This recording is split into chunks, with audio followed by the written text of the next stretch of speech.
started shooting local events when I was 14 in 2008. A year later, I was shooting professionally at D1 Grand Prix. It is such a big learning curve going from the Pro-Am level to the Pro Spec level. The cars are way more powerful. I went from, a 480 horsepower motor to an 800 horsepower motor. And at first it was kind of too much for me to drive. I was just thinking when you said 800, like how much land would you need to have 800 horses? There, like it is a lot of horses. It's just like riding a roller coaster, but hopefully you're not going upside down. That would be really bad. And luckily that's never happened to me before, knock on wood. I just try to drive the line that I try to drive. And I guess it just happens to be fast because I don't really lift a whole lot. And it was really scary to do because you're pointed at a wall. And if you mess up and you don't end up switching back and transitioning, then you're just going to plow straight into a concrete wall and that's going to hurt. Would love to secure a top 3 position in the championship for Formula Drift ProSpec. And then on the Gambler series, I'm in a really close battle for first. Feel free to check me out on Instagram at nathaniel.chen, on Facebook at Nate Chen Racing, and on YouTube at nate.chen.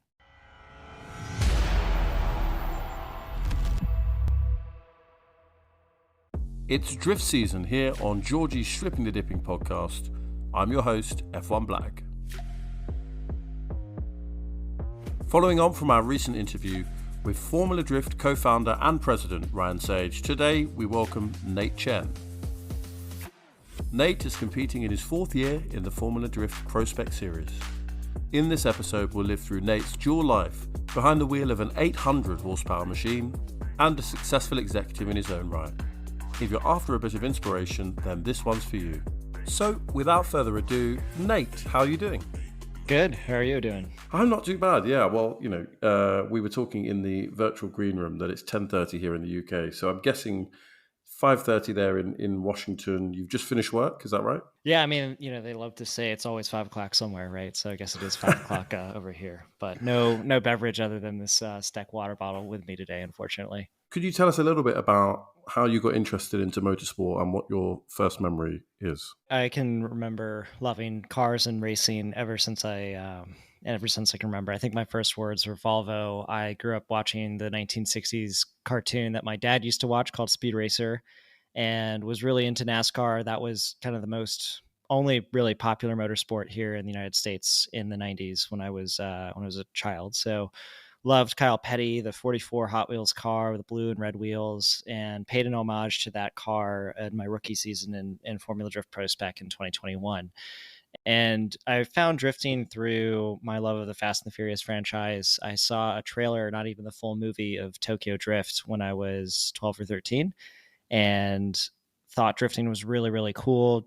Did a bunch of research on it, figured out that Formula Drift was the professional drifting series in the United States, and got my dad to take me to Summit Point in 2007. And I just remember, being in the autograph line, which was super cool, getting to meet all of my heroes. Back then it was Tanner Faust, Sam Hubinet, the Signal Auto R34 GTR, my all-time favorite car because of its crazy paint scheme. It has this beautiful Mazora paint that's like purple and chameleon, depending on how the light hits it. And so getting to see that car drive in person was super cool. And it was a really great time. And now I've driven that track a zillion different times, and especially that layout in particular in 2007 kind of has a 90 plus mile an hour entry. I don't quite know what that is in kilometers, but it's really fast and pretty dangerous. And it's really cool to say that, I've been on obviously the spectating side when I was 13, and then I've driven that same layout. So ever since then, I wanted to be involved in motorsport at a deeper level. And so, yeah, that was kind of my first memory of drifting in person. You saw it and then you got behind the wheel and you did it. But in fact, what I also read in your bio was that, again, at quite a young age, you had media credentials. Was that around Formula Drift as well? Can you explain that to our listeners? Yeah, exactly. So right after that event, I kind of just waited and hoped that Formula Drift would come back to Summit Point, and they never did, unfortunately. But I wanted to become more than a spectator in the drifting world. And I was, 13, 14 at the time. Driving was not an option. My parents don't have a background in motorsport. They don't, they support what I do from the extent of just being supportive in general, but not financially or that kind of thing. So I picked up a video camera because that was something that I did with my skateboard friends. I was a competitive skateboarder when I was in middle school and high school, and had experience, doing these short little videos. And since I had that skill set, I decided I would apply it to motorsport and started shooting local events when I was 14 in 2008. And then a year later, I was shooting professionally at D1 Grand Prix. And then 2010 was the first year that I got a Formula Drift media credential for the New Jersey round. And I kind of had just stumbled my way into networking. I don't think I even knew that was the word at the time because, again, I was a teenager, a very young teenager at the time. And so I had just, built up friends and had kind of proven, my worth, I guess, from a product standpoint of producing and, reliable and entertaining videos. Especially back then, there weren't very many people that were shooting videos, and that was an opportunity that I saw. And so because of that, I was just able to kind of build a reputation where people saw kind of the product. They didn't really see how old I was. And then I think I wrote Formula Drift as just saying, hey, I would like to inquire about getting a media pass or something like that, and somehow got approved. And they didn't ask for an ID until they wanted collateral for a media vest, and then I gave them my learner's permit. So it was a really awesome time to be a part of. I don't know if anyone could do that now, given that Formula Drift has grown significantly since then, but it was really cool to to obviously cover and have the best seat in the house at such a young age, and get to work with teams and drivers like Ryan Turk with Gardella Racing. Back then, I think they helped me get a media pass in 2011, 2012, and then drifting.com was the media entity that helped me get my first media pass at Formula Drift in 2010. Now everyone's got the smartphone, everyone's walking around. You could take really high resolution film quite easily, but you couldn't then. So did you learn that as you were going, or did you have a passion for sort of videography? Yeah, it was definitely a learning curve. So I think I started out with a Sony Handycam mini DV style, camcorder, and then worked my way into a VX 2000, which was another mini DV format video camera. And so those are these little cassettes. And then I remember the most difficult thing was learning how to zoom in and focus at the same time, and moving the camera with a tripod. And so that skill took a lot because you ended up, I mean, you wanted to be really smooth with the cars, and they're moving really fast, and it was hard to learn that. And you had to kind of set up the tripod in a specific way, and then captured all the footage. And it was definitely a skill that, it just took a lot of practice. And I was probably out there once a month or once or twice a month, covering these local events in between, obviously the really big once a year for me at the time, rounds of Formula Drift. And, I would shoot. Also, I ended up shooting drag racing. So that ended up becoming the biggest, I guess, job that I had, was shooting for a team that specialized in driving Hondas and Pre-Inter Racing. And I think the first time that I was with them, they won every single class that they had entered, which was, I think, 3 or 4, because they had 3 or 4 cars. So it was, getting to shoot different styles of video, as well as cover stuff that was outside of motorsports. I think I shot a wedding once. I did a skateboard instructional DVD, and other just kind of random, I think, school projects and stuff like that kind of all contributed to learning how to shoot and edit, and just the repetition just kind of helped me build that skill set. Yeah, that's right. Reps is the way to learning anything. But I guess I'm now laughing in my mind about the idea of you shooting a wedding, and maybe they're having their first dance, and you're getting the zoom, the focus, and the pivot all perfect. Probably a bit easier. But tell us, because there's kind of then like maybe almost a decade between that. I don't know when you stopped doing all that, but in your teenage years through to when you debuted in Formula Drift as a driver 4 seasons ago. So sort of you went away and studied, you've got a career, which you do in your sort of 9 to 5. So can you describe how you transitioned from being a wedding photographer and a drift videographer through to where you are today? Yeah, so I started driving when I was 16, so in the middle of doing all this video stuff, and it was the video stuff was a way to fund the racing stuff, and that was kind of the highest paying job that I could come up with at the time, being a high schooler. So I had started driving, when I was a junior in high school, I guess. That's when I bought my first car, which was a BMW E30.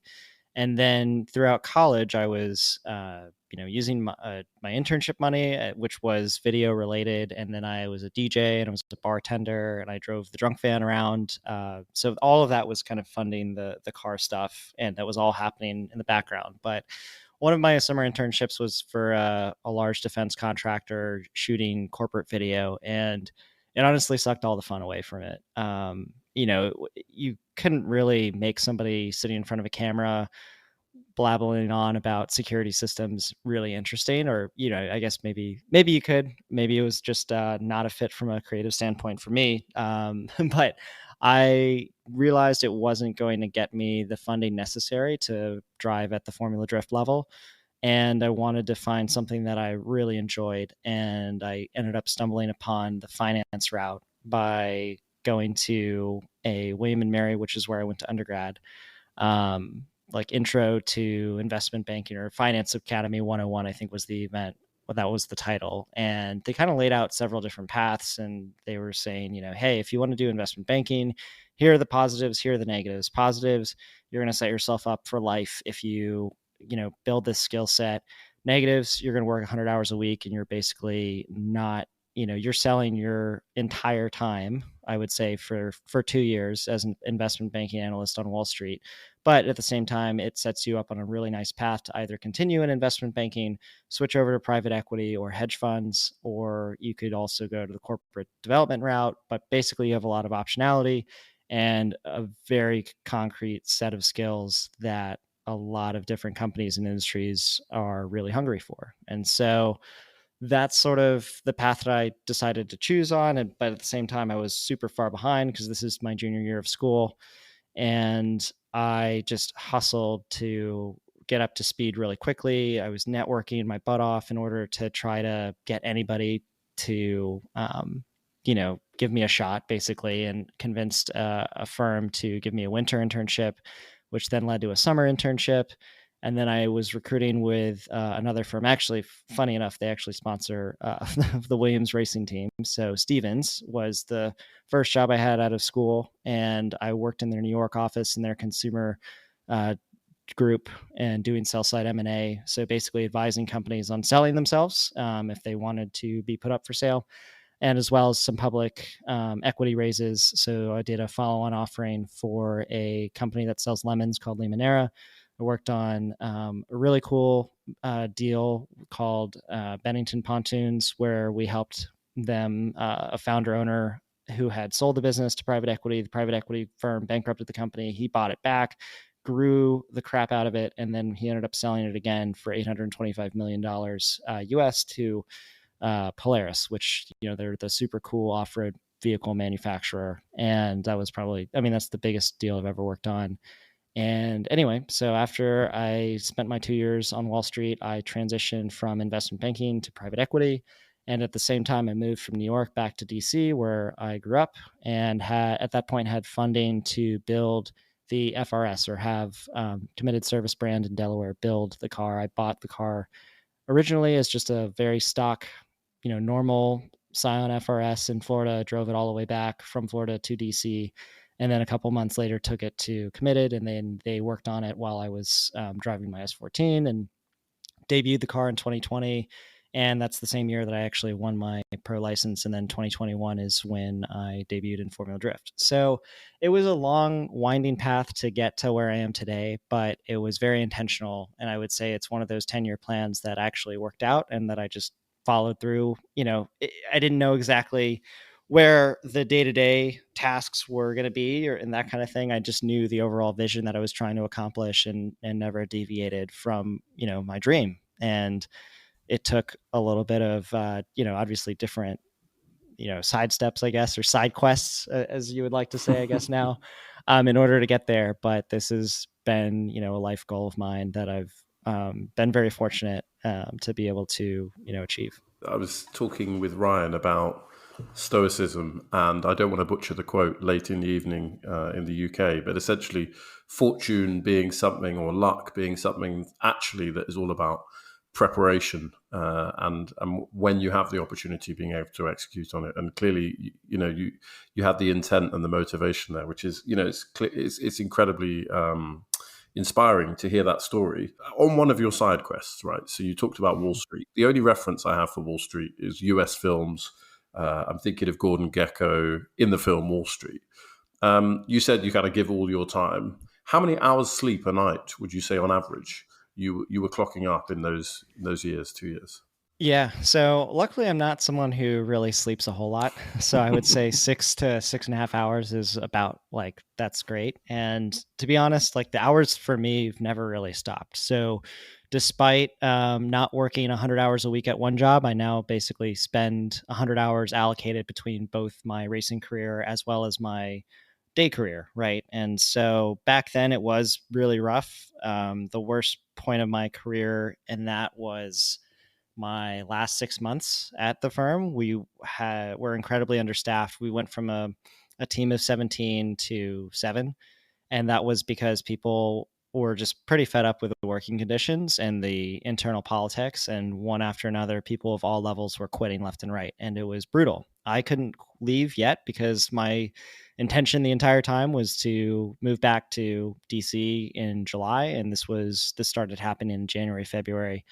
And during that time, I was working 7 days a week at the office at all hours. I mean, I was there at a Saturday at 4 a.m.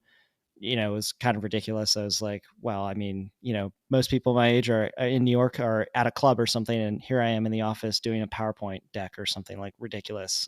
So yeah, back then it was probably 4 to 5 hours of sleep every night. And it got to be like incredibly overwhelming. It's not sustainable, right? Like you can't work those hours and feel like a human. Man, I don't know how honestly like to get through it. Like if I had to do it again, it would be just kind of, turn off any personal life wants or dreams for a minute and just focus on trying to survive each day, because it is really, really rough. And, obviously Hollywood loves to dramatize it. I do love the Gordon Gekko movie from an entertainment standpoint, as well as Wolf of Wall Street, which is super entertaining. But yeah, I remember watching all of those repeatedly in college, thinking, oh, like that's what it's going to be like. And then in reality, it's obviously very different. I mean, there's no excessive partying. Like you can't excessively party and then work 100 hours a week. That would be impossible, right? And so to me, it was just a lot of just, head down, grinding it out. And there were definitely some really fun moments of living in New York where I did get to have, some really fun experiences, like seeing Dave Chappelle perform at Radio City Music Hall was awesome. I ran into Haley Joel Osment in line for drinks. And then I had like a 20-minute conversation with him, which was super, super cool. And so there were those fun moments that luckily those are kind of what I remember at this point. But then there were a lot of days where, you would get into the office at 9 a.m. and then I would be on a good day getting out at 9 p.m. And then on a busy day, it would be midnight. And then on a man, this sucks at 3 a.m. or 4 a.m. or 5 a.m. And then you would have to turn around and be back in the office at 9 or 9:30. Maybe, yeah, I mean, 10 was kind of pushing it for my office. So it was pretty brutal. That all adds to the story because you then debut in Formula Drift, or you win your pro license as you mentioned, and over the first 3 seasons you've climbed the rankings. Your sort of season end position has always been higher year on year. So could you tell us a bit about the journey you've been on since obtaining your Formula Drift license, and of course your aspirations for this season? Yeah. So it is such a big learning curve going from the pro am level to the pro spec level. And the cars are way more powerful. I went from, a 480 horsepower motor to an 800 horsepower motor. And at first it was kind of too much for me to drive. I just had no experience driving anything near that power level. even most of my drifting career, I never had the funding to really drive anything more than 300 horsepower. So the jump from 3 to 500 is pretty big. And then from 5 to 8, which is what I drive now, is also very big. And um, I mean, I think the biggest reason of why that is when you're driving a low horsepower car, you just have to floor it everywhere. And if you let off, then you're not going to be able to complete the run. Whereas if you do that in a high horsepower car, the tires will just blow off. You have to actually modulate the throttle and really be precise with your inputs. And I think that was something that I had to learn and get up to speed on. And, throughout these years, there's just been a constant evolution of what can I improve, from okay, I need, a car that I can drive all the time that is close to my pro car. All right. So that's how I ended up with the FDR X7. It has 400 horsepower. So it's not 800, obviously, but it's another V8 car that has a front steering rack and drives similar enough to my Toyota 86 that it is a very comparable practice car. So doing stuff like that, reevaluating the sim, like I'd never used a simulator before a couple of years ago, and now I use it almost every day when I can, and I have the time to, especially to practice. I really only practice the Formula Drift tracks and then the E-Town Gambler, two different tracks, the road course as well as the stadium, which is also a Formula Drift track. But I just repeatedly just get those reps in, try to again do what I can to constantly improve myself, and that's just the driving aspect, right? Like there's also the social media part, there's the partner program, there's the business offering of what can you do as a driver to represent yourself and your sponsors in a way that delivers ROI to them.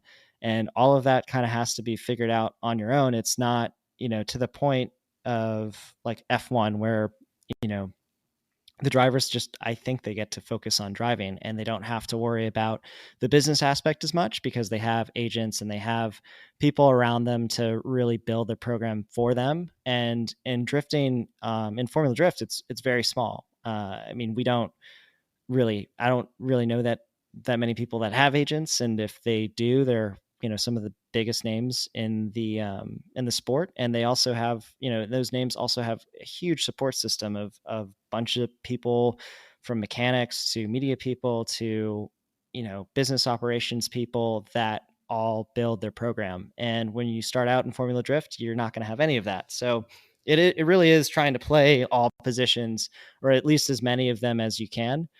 um, but I think the reason that I've been able to improve upon every year is just reevaluating on an almost daily basis on, hey, what's going well, what's not going well, what are some of the biggest things that I'm trying to accomplish this year or whatever. I do have, monthly, quarterly, and yearly goals that I set and try to adhere to. And so coming into this season, I knew we had a lot of momentum from last season, and there were some car upgrades that, were just going to kind of add to the reliability and overall performance of the car, but they weren't major overhauls. So I just wanted to improve that. Wanted to do the entire Gambler season, which I was only able to do, I think, the last two events from the previous year. And I knew I wanted to hit on some of the bigger events and more unique things. So podcasts were one of those things that was off track that I wanted to do that hadn't really become as big until I would say the Formula Drift podcast with Jacob Gettins. He, as well as the Circle of Drift podcast, which I also did this year, those two have really propelled drifting and given a voice to drivers. And I think that's how I ended up on this one as well. So, that was some of the stuff that I wanted to do off track. And then on track, obviously wanted to improve my championship ranking in Formula Drift, as well as do really well in the Gambler. And so far, those things have come true, although the season isn't over yet. So I really want to do well in Utah. Would love to secure a top 3 position in the championship for Formula Drift ProSpec. And then on the Gambler series, I'm in a really close battle for first in that series, and it'll come down to this last event. And if I could win the championship in that one and get third or better in Formula Drift ProSpec, then I will have definitely accomplished what I've wanted to do from a driving perspective. On a social media perspective, it was to explore new formats with, podcasts, which I've been really fortunate to be able to, get on some of these other podcasts as well as this one and tell my story and try to have people understand my passion behind this motorsport and how basically everything I've done in my life has been a goal or has been a step towards, trying to be a professional driver. But then not only that, one of my overarching like life goals is to have Formula Drift be on the same kind of sentences you would talk about like the NFL, the NBA, MLB, FD. So if I could just, help steer Formula Drift in that direction, whether that's as a driver, whether that's as a business advisor down the line, like I can see different roles for myself, maybe 10, 15, 20 years down the road in terms of after I'm done driving. But overall, I just love this sport so much. I want as many people as possible to share that enthusiasm, and I want the entire world to be able to be on the same page of having this passion for this motorsport as I do. So I don't know. I do. I know I just kind of went on for a little bit, but yeah. Again, there's constantly thought about strategic direction for myself and then as a series and what I would love to see that basically it's just everything I've learned from my private equity career has just been don't reinvent the wheel, just add another spoke, meaning, hey, just look at something that another adjacent motorsport or even sport or entertainment venue or property, whatever, has done. And just if you take that idea and apply it to, drifting or your business in some context, then that generally will work. I mean, you're already taking something that's been proven out in a similar business or entertainment form. And if you just apply it there, then that's exactly, you're probably going to see success from that. I was just thinking of like kind of themes and keywords that were coming out as you were speaking. One was kind of learning, because it seems that every scenario you've put yourself in, you've been able to learn, and it's been an iterative and an incremental process. You talked about season on season now in this setting in the ProSpec, working on the kind of the small percentage gains you can make. So that was the first word that came out. Then I felt a real passion that you have for the sport overall, and your vision for where you can take the sport, even if it isn't as a driver, but possibly as a driver. Ambition. You only want to get a top three finish in the ProSpec and possibly win the Gambler. I mean, good luck. We'll keep our fingers crossed. But the final one was sort of I don't know, telepathy, because you started answering my next question, which was, do you see kind of read across between your two careers? Yeah. So I would say I love building teams, and that is exactly what you do as a private equity professional. Like I would never say I can run a business better than a management team, but I know I can assemble a management team better than most people because I've done it before, right? I know what to look for in terms of qualities that make somebody a really good CEO or a great growth person or a great VP of finance or CFO, that kind of thing. And I've spoken to dozens and dozens. I've interviewed them for different positions at different companies that I've helped build over the years. And that also applies to racing, right? In terms of when I build my team, like I knew the type of leadership I wanted from my crew chief, from my spotter, from mechanics. I knew what type of character I wanted. Somebody who was reliable, was passionate, would show up every day, giving everything they had, and was just really excited to be there. And so, I think those two worlds collide when you're talking about, building teams. And then ultimately, seeing the inner workings of, board level decisions and M&A and all these other types of things of how business operates has really influenced my view of how drifting should be from the team level, from the organization level. And it's, kind of gotten me to focus on the bigger items that matter. Like I feel like I have a lens where I try not to get distracted by every little detail. I try to focus very narrowly into the most important things and then kind of let other things just, fall where they may, I guess, and let other people worry about, different aspects. So from a driver perspective, I rely heavily upon my crew chief and mechanics to deliver me a car that I can be very confident in and not have to question whether or not a bolt is checked or loose or etc. Do you know what I mean? And if I have, or when I do have, inputs on, setup, I just try to, be very clear about how the car is operating, and I let them figure out what to do in terms of how to make it better. Like I don't necessarily have the full knowledge of what I want to change. Like I do have ideas, but I try to surround myself by people that are much smarter than me, and that also applies in the business world as well. So I know I have a particular skill set, which is getting deals done, getting M&A done. I've done more than a dozen and probably $1.3 billion worth of transaction value at this point in both buy side and sell side M&A. And I've built platforms from doing, buying one business, then acquiring several other ones, integrating them, and then exiting as well. And so I know that's like my skill set.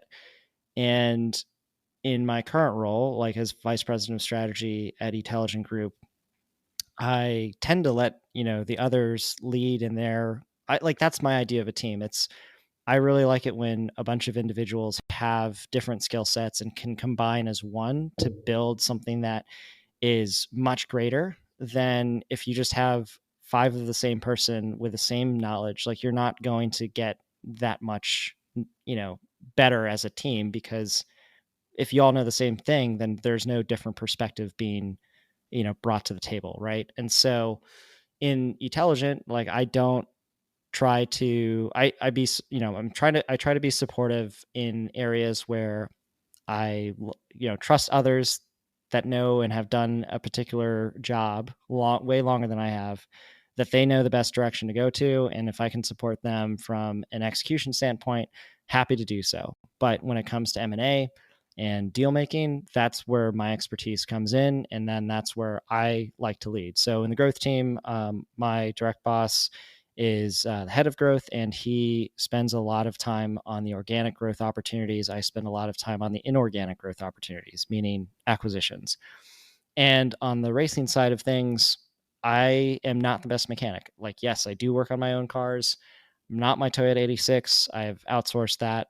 But on my RX-7, I am turning the wrench constantly. With that being said, if there's a design or an engineering type of problem, I do have a lot of knowledge at this point because I've been around it for so long, but I'm not going to be the one who reinvents the motor being built in terms of getting a little bit more power out of it, right? Like I can drive it, but I'm going to rely on somebody who's an expert at engine building to help find that extra, 10% power level or whatever. So I think it really becomes, you can't be an expert on every single thing, but you can specialize in a particular skill set and then surround yourself with others that can fill in the rest of the pieces of the puzzle to create a whole entity that's much stronger than just your individual knowledge. I think that's the most unique answer I've heard asking that question. A few people we've interviewed, drivers, have a kind of a second career, and the read across is never assembling a team or having the strength of judgment to do that, which is fantastic. But something they all do suggest is really difficult is finding the backing to go racing. It's the age-old challenge.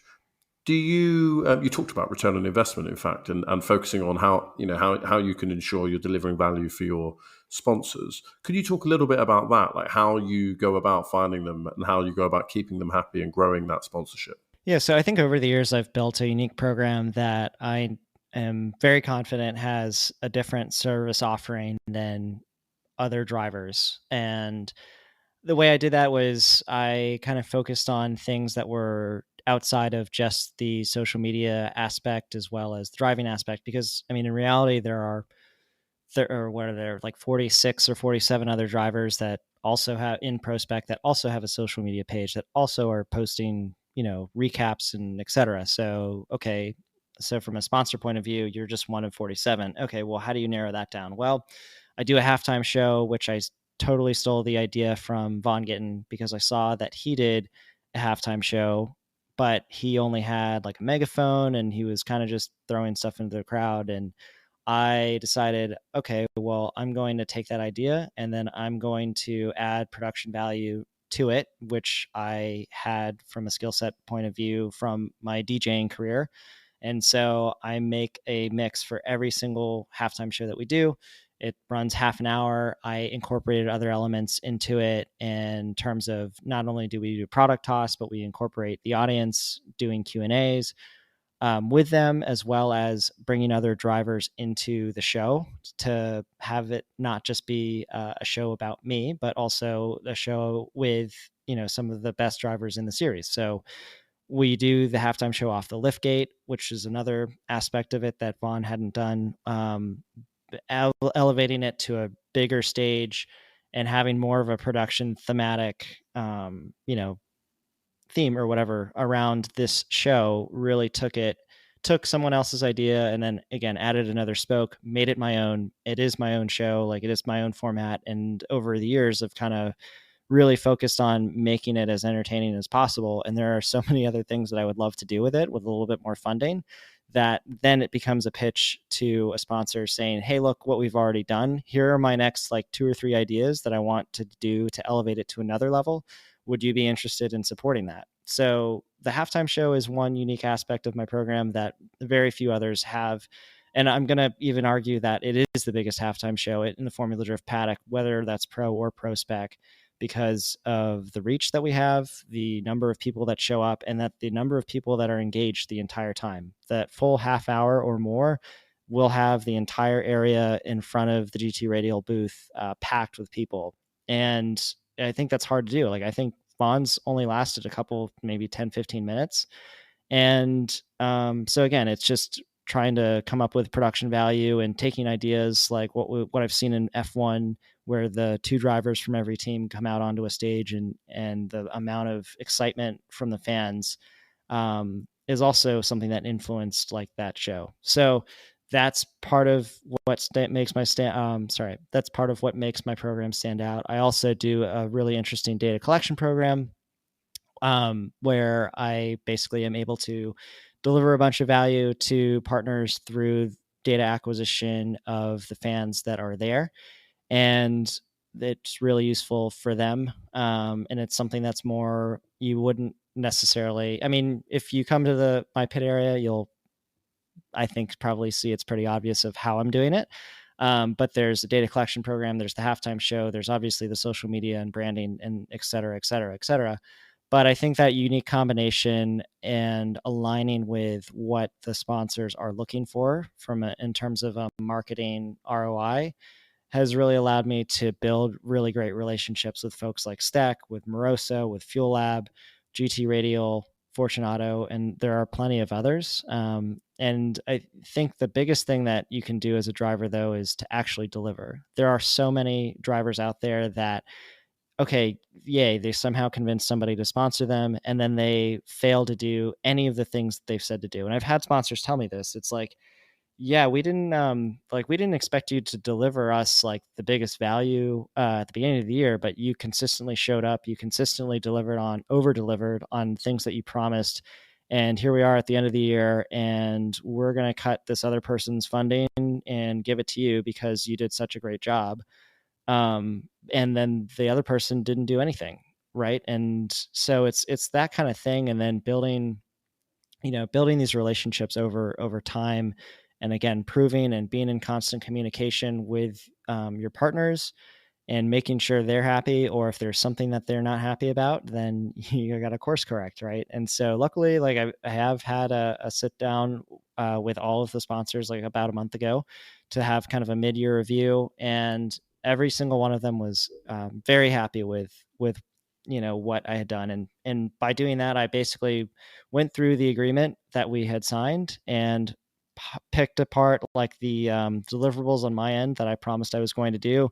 I showed that, in the first 6 months of the year, I've actually already accomplished every single thing that I promised to do before the end of the year. And so basically at this point, like everything that I've delivered upon from now to the end of the year is on top of what I had already promised, because I'd already knocked out all of those deliverables before the halfway point of this year. And it was just something that I knew I could do. And there are also just, opportunities like this one where I didn't forecast at the beginning of the year, but I was really hoping something like this would pop up, because there are always these random one-off opportunities that kind of come up and that you jump upon because you never know where they can lead. So it's just doing a good job of not only selling, your program at the front end, but delivering on the back end. And when you can do both of those things, good things tend to happen. You've got me wanting to sponsor you, and I haven't got any money, so can't make you laugh when you're drinking from your Steck water bottle. So I think our listeners are really keen to hear a bit more about what it's like to have 800 horsepower under your foot. I was just thinking, when you said 800, like, how much land would you need to have 800 horses? There, like, it is a lot of horses. So can you tell us a bit about your driving style, a bit about your strengths, and sort of, maybe it's impossible to describe, but what is it like to wrangle a car that has 800 horsepower? Yeah, so I guess, the easiest question is probably the last one. And to me, I've always described drifting as controlling your own roller coaster. So it's just like riding a roller coaster, but hopefully you're not going upside down. That would be really bad. And luckily that's never happened to me before, knock on wood. Um, but the amount of acceleration is super intense. And the difference between going from a 140 horsepower car, which is what I started with when I was 16, to an 800 horsepower car now, is that things come at you way faster when you're at a 820 horsepower level. And at the same time, it is such a blast to drive. And I think as you get better, you become less afraid of the car and more focused on hitting your marks. And it's really, really fun. It's such a blast to be able to have the privilege to drive such a crazy machine. And I know that when we make it to pro, like, we'll up the power even more and also go on a bigger tire, which will make the car even faster. So I know there's still like room to grow in the sport for sure, from like a driving experience standpoint. So I'm really excited to eventually get to that next level of car. But it is incredible, and it's the best feeling in the world to be able to have that much power under your foot, not be afraid of it. And then when you're, chasing somebody down and you hit every single mark that you wanted to hit at the end of the run, you just know that you just did an awesome job. And like, that's the best feeling in the world. And then, well, almost, I guess the best feeling in the world is being on the podium, spraying the champagne everywhere, and feeling like you've accomplished exactly what you've set out to do. Like, that feels awesome. And then in terms of my own driving style, I would say it's characterized by probably two different things. One, that's just straight up speed. I think a lot of my competitors, they tell me after that we battle, they're like, "Oh, I knew you were going to be really fast." And then they're like, "Oh man, like, that's either why they hit me or why they tried to grip the car up a lot to keep up," which I don't really think about that, I guess, to be honest. I just try to drive the line that I try to drive, and I guess it just happens to be fast because I don't really lift a whole lot. Um, but then the other piece is I love doing these big, faint entries, and it was something that I realized early on into my FD career, which was back when there was single run qualifying. The judges would immediately dock you, I'm guessing, like 10 points if you did not flick your entries. And so I learned very quickly that I needed to flick every single entry that I did. And I had learned to do that at Richmond International Raceway. There was a course in my grassroots days that kind of required that, or I realized that it was riskier to do, because what you were doing was you were clutch kicking towards a wall. So basically getting the car rotated and pointed at a wall. And then at the last second, switching the car back and kind of brushing your rear end against the wall. And it was really scary to do because you're pointed at a wall. And if you mess up and you don't end up switching back and transitioning, then you're just going to plow straight into a concrete wall, and that's going to hurt. So most people, for a couple of different courses that I can think of, like New Jersey being one, they don't like to point the car at the wall going sideways, because there is a risk that if you lose control, you're going to crash. But that's something that I've taken and realized that I can just make that my advantage by having the commitment to be able to do that, and also the practice and skill to pull it off every single time. And so, yeah, the big flick entries, the high speed entries as well. Like I love going really, really fast. I maxed my RX-7 out at 122 in South Carolina Motorsports Park this year, and that was, I think, faster than anybody had entered that weekend. I could be wrong though, at that particular track. But not being afraid to push, the speed as well as the style from a flick entry standpoint are probably the two things that I would say make me stand out as a driver. One thing to add to that would be the aggressive chases. There's something that I learned this year, which was to me new, which was being able to transition right on somebody's door and jumping through the smoke screen and making it stick. And I did that in New Jersey a couple of times. With the most notable was definitely my top 32 run with Margaritas Katsunitas. So somebody that I had battled before previously was confident I would be able to transition and just land right on his door and then stick with him. And I think, that's has been repeated before in terms of people have told me that my chases are really aggressive. And over the years, I've just gotten more and more comfortable at being close and not worrying about hitting or anything like that. And I really don't hit people very often. So I definitely have been hit more times than I've hit people. So not that I'm a violent person. It's just, I guess, how things have worked out. Yeah, exactly. That disclaimer is there for all the world to hear. Brilliant. So, we know your time is precious. You work a long week between your two passions. So we're not long off the end of the episode. But before we go, I'm just interested to hear if you have the time to follow other motorsport and whether you'd ever had the chance to try a car from a different series or even just going go-karting. Yeah, so I definitely do follow major motorsports. I would say Formula One, big fan of Lewis, and Mercedes. Well, I guess he's going to Ferrari next year. I will say, like, my first racing suit in Formula Drift was red to, as an homage to Ferrari. And so, with that being said, I would say Lewis is my favorite Formula One driver, but I really just love of an engaging race. I mean, I would say I like Red Bull's color theme probably the most. And so, yeah, I follow Formula One pretty closely. And then I also follow NASCAR. I usually don't have time to watch the whole races. I watch the highlights of both series. Um, and yeah, so I mean, I do love motorsport. And in terms of other driving experiences, I do have a touch and go 125cc go kart that unfortunately I don't get to use a whole lot, but I did start doing that when I was in the middle of the pandemic. I guess this is kind of before I had the Formula Drift license and had a little bit more free time. And it's a really, really fun experience. Like, I love wheel to wheel racing, would love the opportunity to drive anything else on a track. And I guess that's kind of the only, I'm trying to think. I did have a chance to drive a Ferrari 488 on Homestead Speedway, the road course there a couple of years ago. So that was really fun. I haven't done a ton of like grip driving at racetracks, in a regular size car, but I've done the go-karting stuff and think that's really, really fun. I love that because you're in the drift world. You see the rest of the world as the grip world, and I love that. I love that. You are the main guys, and we're the other. That's great. Brilliant. Okay, well, look. Before we close, we have two questions. One is a very logistical one, which is where can people follow your exploits and keep up with your career? Yeah, so feel free to check me out on Instagram at nathaniel.chen, on Facebook at Nate Chen Racing, and on YouTube at nate.chen. Brilliant. It's almost like you've had practice in reeling off those handles, but professionally done. So the final question is around food, because, we love our food here on Stripping the Dipping. It's what gave us our name.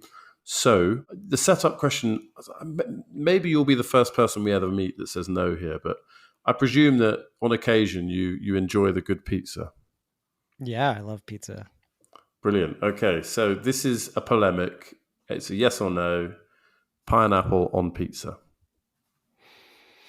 Yes, but my biggest thing is ranch on pizza, like, or dipping pizza in ranch. That is probably my favorite thing.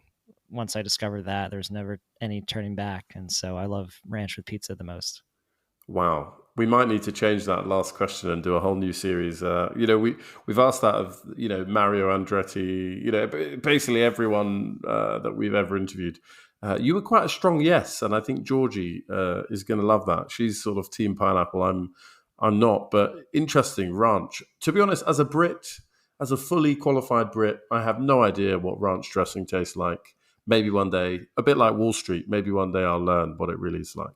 Well, the ironic part about Wall Street is that nobody's actually on Wall Street anymore. All the offices moved away from there. So it was actually Midtown was where Park Avenue and Midtown is where all the Wall Street banks actually are. And Wall Street itself is just a tourist trap. So hopefully you don't actually go to Wall Street expecting to see Gordon Gekko wandering around, because that's actually on Park Avenue in Midtown. So, but yeah, I mean, if you're ever in the States and need pizza places to go to, or happy to take you to Andy's Pizza down here in Navy Yard in Washington, D.C. That's my favorite pizza in D.C. So, and they have ranch with their pizza. So it's awesome. It's a great New York style slice. Super, super good. You never know. My wife might let me have a week's vacation in the US just on my own, just to sample the pizza and the drifting. Then, you might see me. But look, guys, if you've made it this far into the episode, you know what you need to do. Give this episode a thumbs up or a 5-star review wherever you listen to us or indeed watch us. And also give us a comment. We are at Strip the Dip on all good social media. We want the feedback, but also we want to know who you'd love us to interview next. So until next time, it's been my great pleasure to have Nate Chen with us. But this has been F1 Blag, the latest ever episode we've ever recorded, and I'm about to go to bed. But until then, good night.